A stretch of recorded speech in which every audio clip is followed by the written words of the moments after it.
सकता है, हॉबीज भी एक से ज्यादा हो सकती है, स्किल्स भी एक से ज्यादा हो सकता है, और लैंग्वेज एक से ज्यादा बोल सकता है।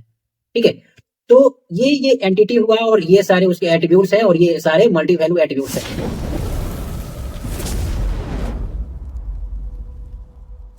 तो हेलो फ्रेंड, कैसे हैं आप लोग। तो आज की इस वीडियो हम लोग जानेंगे कि what is single attributes and multi value attributes and what is difference between single attributes and multi value attributes. Okay, तो उससे पहले हम जानेंगे कि एट्रीब्यूट्स क्या होते हैं। ठीक है, तो मैंने इससे पहले वाले वीडियो में बता रखा हूँ कि एट्रीब्यूट्स क्या होते हैं, एंटिटीज क्या होते हैं। ओके, तो वहां से जाके वीडियो चेकआउट कर सकते हो, बट मैं इस वीडियो में थोड़ा सा एक्सप्लेन कर देता हूँ कि ये एट्रीब्यूट्स होते क्या है। ओके, तो attributes are refer to property of entities.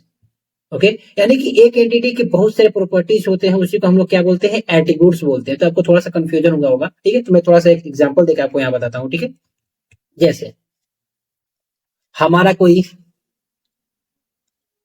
Student नाम का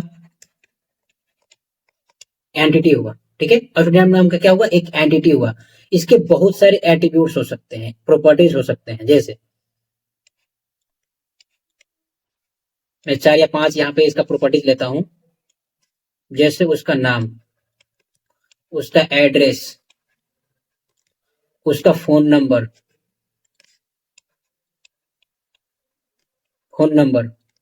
उसका रजिस्ट्रेशन नंबर और उसका रोल नंबर। ये सारे क्या हुए, एक स्टूडेंट का जो एंटिटी है उसके प्रॉपर्टीज हुए।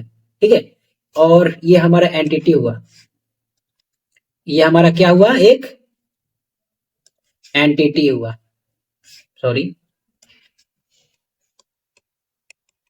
एक एंटिटी हुआ। इसको हम टेबल के नाम से भी रिप्रेजेंट कर सकते हैं। इसको भी टेबल ऑफ स्टूडेंट हुई बोल सकते हैं। और इसके ये टेबल हुआ और इसके ये प्रॉपर्टीज हुए और एट्रीब्यूट्स हुए। ये क्या हुए, प्रॉपर्टीज और एट्रीब्यूट्स। प्रॉपर्टीज को हम लोग एट्रीब्यूट्स भी बोल सकते हैं। ठीक है, तो ये हमारा एक स्टूडेंट नाम का टेबल हुआ और ये उसके प्रॉपर्टीज है जिसको हम लोग एट्रीब्यूट्स बोलते हैं। ठीक है, और स्टूडेंट को हम लोग एंटिटी भी बोल सकते हैं और टेबल भी, टेबल के नाम से भी उसको डिनोट कर सकते हैं। तो यहाँ पे आप लोग समझ गए हो कि एट्रीब्यूट्स क्या होते हैं और एंटिटीज क्या होती हैं। अब हम लोग समझेंगे कि ये सिंगल वैल्यू एट्रीब्यूट्स क्या होता है। तो मैं यहाँ पे स्टूडेंट, ठीक है, ये हमारा एंटिटी हुआ, टेबल नेम हुआ और इसका एक रजिस्ट्रेशन नंबर, रोल नंबर और एज। एक से ज्यादा रजिस्ट्रेशन नंबर किसी स्टूडेंट के पास नहीं हो सकता है। एक से ज्यादा रोल नंबर एक किसी स्टूडेंट के पास नहीं हो सकता है। एक से ज्यादा डेट ऑफ बर्थ एक किसी भी स्टूडेंट का नहीं हो सकता है। तो इसे आप लोग क्या समझते हैं कि ये एक सिंगल वैल्यू एट्रीब्यूट्स है, यानी कि no more than one values. ठीक है, यानी एक से ज्यादा उसके पास वैल्यू नहीं हो सकता, उसी को हम लोग क्या बोलते हैं, सिंगल वैल्यू एट्रीब्यूट। ठीक है, तो अब हम समझेंगे कि मल्टी वैल्यू एट्रीब्यूट्स क्या होता है। मल्टी वैल्यू एट्रीब्यूट्स क्या होता है। ठीक है, तो मैं इसको इरेज करता हूं। स्टूडेंट, मैं स्टूडेंट नाम का एग्जांपल हमेशा इसलिए लेता हूं क्योंकि आप भी स्टूडेंट हो और आपको समझने में आसानी होगा, आप डीपली समझ सकते हो। ओके, तो हमेशा मैं स्टूडेंट नाम का ही एग्जांपल लेता हूं। तो स्टूडेंट हुआ हमारा। स्टूडेंट के क्या मल्टी वैल्यू एट्रीब्यूट्स होता है कि जैसे उसका एड्रेस,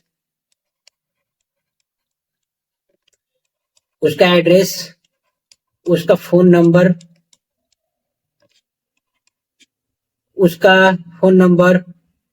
उसका ईमेल आईडी भी एक से ज्यादा हो सकता है।